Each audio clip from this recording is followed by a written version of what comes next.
पापा शिन्मो को वार्न करने आते हैं। उन्हें लग रहा था शिन्मो उनकी बेटी का एडवांटेज ले रहा है। वो नहीं चाहते थे शिन्मो उनकी दूसरी बेटी के साथ भी किसी तरह से जुड़ा रहे। एक बेटी को तो वो खो चुके थे, तो वो कैसे अपने दूसरी बेटी को उस इंसान के आसपास रहने दे सकते थे जिसके लिए उन्होंने अपनी पहली बेटी खो दिया था। वो शिन्मो को अनहुई से दूर रहने के लिए कहते हैं और भी बहुत कुछ कहते हैं उसे इंसल्ट करने के लिए।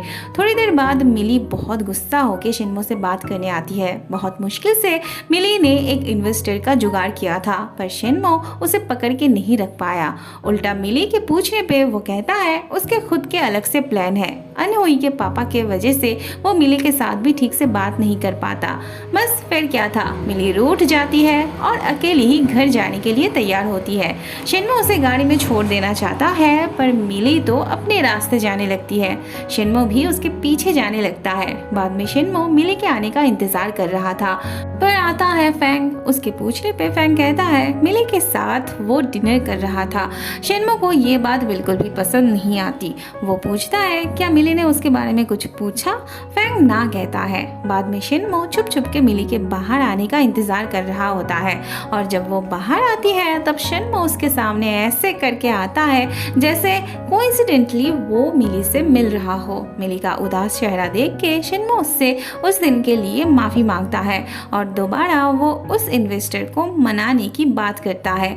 वो कहता है उस दिन अनहुई के पापा ने उसे बहुत इंसल्ट किया था, तो उसका मूड बहुत ज़्यादा खराब था, इसलिए उसने उसके साथ भी रूड होके बात किया था। मिली का गुस्सा फिर शांत हो जाता है। वहाँ अनहुई के पापा उससे भी शिन्मो से मिलने से मना कर देते हैं और उसका ऑफिस भी बंद करवा देते हैं। उसे घर पे रहने के लिए कहते हैं। फैंग अनहुई से मिलने आया होता है। अनहुई को तो बस शिन्मो की परी थी, उससे मिलने के लिए वो फैंग से मदद मांगती है। बातों ही बातों में अनहुई उसे और मिली को शिन्मो पे नजर रखने के लिए कहती है ताकि कोई लड़की शिन्मो के करीब ना जा पाए।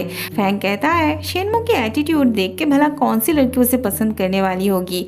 अनहुई कहती है लड़कियों को शिन्मो के जैसे लड़के ही पसंद आते हैं। फैंग मजाक में कहता है उसे तो लगा था कि वो उसके जैसे वार्म काइंड हार्टेड लड़के को पसंद करती होगी। अनहुई के लिए शिन्मो वैसा ही था। वह शिन्मो आजकल मिली की हर बात पे इंटरेस्ट लेने लगा था।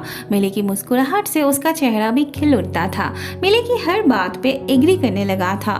बात बात पे शिन्मो का मुस्कुराना मिली की नजरों पे भी आया था। उसके पूछने पे शिन्मो बात घुमा लेता है। अगले दिन इंस्टीट्यूट में एक बच्ची ठीक से स्केटिंग सीख नहीं पा रही थी, तो उसका पापा उस पर बहुत गुस्सा कर रहे थे।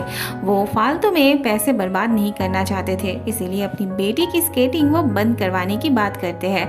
मिली उन्हें समझाती है कि इसमें थोड़ा टाइम तो लगता है, जल्दबाजी में सीखने जाओ तो वो डेंजरस हो सकता है। पर उसके पापा को समझना ही नहीं था। उन्हें शिकायत थी कि बाकी बच्चे कितनी जल्दी सीख लेते हैं, तो फिर उनकी बेटी क्यों नहीं सीख पाती। वो बच्ची अपने पापा से कहती है तो फिर वो उन्हें ही उनको पापा बोलने को कहे। फिर तो उसके पापा उसे मारने जाते हैं।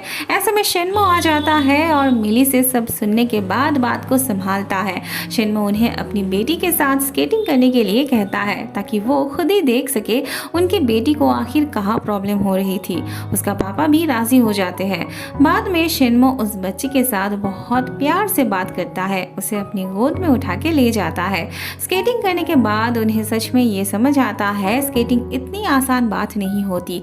अगले सीन में हम देखते हैं मिली और लियांग शाओ के एफर्ट से इंस्टीट्यूट में भीड़ लग जाती है। सभी बहुत खुश थे। मिली शिन्मो से डिनर के लिए पूछती है और फैंग को भी बुलाने के लिए कहती है, पर शिन्मो कहता है फैंग की तबीयत ठीक नहीं है। फिर तो मिली उसे देखने आ जाती है। मिली फैंग के लिए ऑरेंज छील रही होती है, तो शिन्मो का मुंह देखने लायक होता है। उसे प्रॉब्लम होने लगती है। मिली जब फैंग को खिलाने लगती है तब शिन्मो बहुत धीरे से उसे टीज करने लगता है। बेचारे को जलन जो हो रही थी। वहाँ मिली अनहुई से जब फैंग के तबीयत के बारे में बताती है तब अनहुई को बहुत खुशी मिलती है, क्योंकि इस बहाने वो बाहर जा पाती। वो मिली से जल्दी से उसके घर आने के लिए कहती है ताकि वो आके उसके पापा को ये बात बता के उसे वहाँ से ले जा सके। उसे शिन्मो से जो मिलना था पर अनहुई जिसके लिए आती है वो तो उसके आते ही काम का बहाना देके वहाँ से चला जाता है। अगले सीन में हम देखते हैं फैंग का बॉस जो कि शिन्मो और फैंग का क्लासमेट भी था, प्रोजेक्ट के लिए वो इंस्टीट्यूट आता है। उसका एटीट्यूड तो बाप रे बाप, शिन्मो उसे बिल्कुल भी पसंद नहीं करता था। फैंग का बॉस मिली के बारे में बात करने लगता है तो शिन्मो आके मिली को किसी बहाने वहाँ से हटा देता है। बाद में वो फिर से मिली को ड्रोन चलाना सिखा रहा होता है। वहाँ भी शिन्मो आके मिली से जाने के लिए कहता है। फैंग का बॉस मिली से कोचिंग लेना चाहता था पर शिन्मो उसे वीआईपी ट्रीटमेंट देने की बात करता है। वो नहीं चाहता था कि मिली के आसपास वो रहे, पर फिर भी वो मिली से ही कोचिंग ले रहा होता है। उसके बार बार गिर जाने पे शिन्मो को मौका मिल जाता है उसे बेस्ट कोच की ऑफर देने का।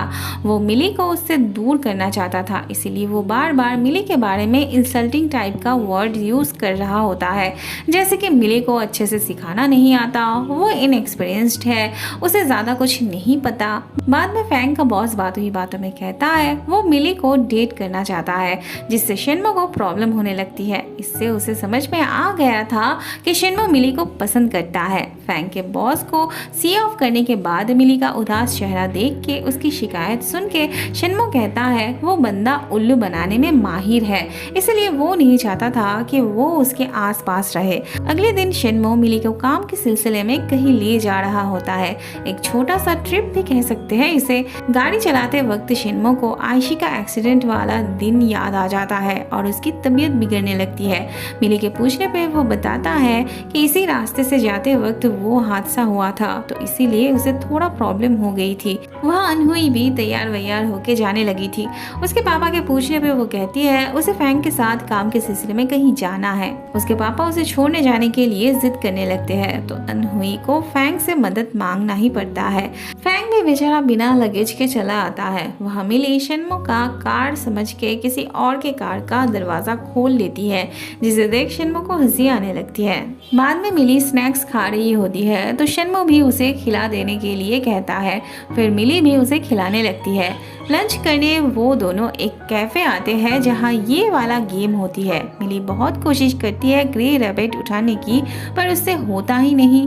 बेचारी का दिल तो वहीं पे पड़ा रहता है। थोड़ी देर बाद एक कपल आके उस रैबिट को पा लेते हैं तो मिली और भी ज़्यादा उदास हो पड़ती है, जिसे देख शिन्मो उनके पास जाके कुछ ऐसा कहता है जिससे वो लोग उसे वो ग्रे रैबिट दे देते हैं। मिली को विश्वास नहीं हो रहा था शिन्मो ने उनसे वो मांग के ला पाया।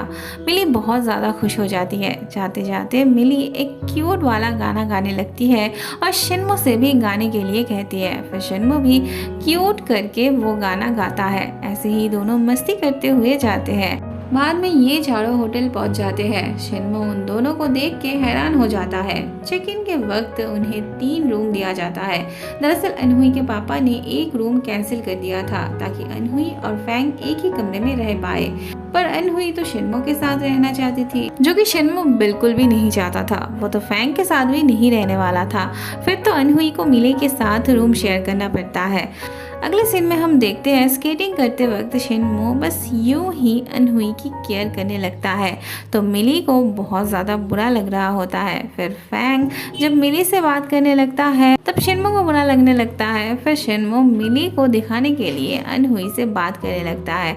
ऐसे ही जलने जलाने की काम चल रही होती है।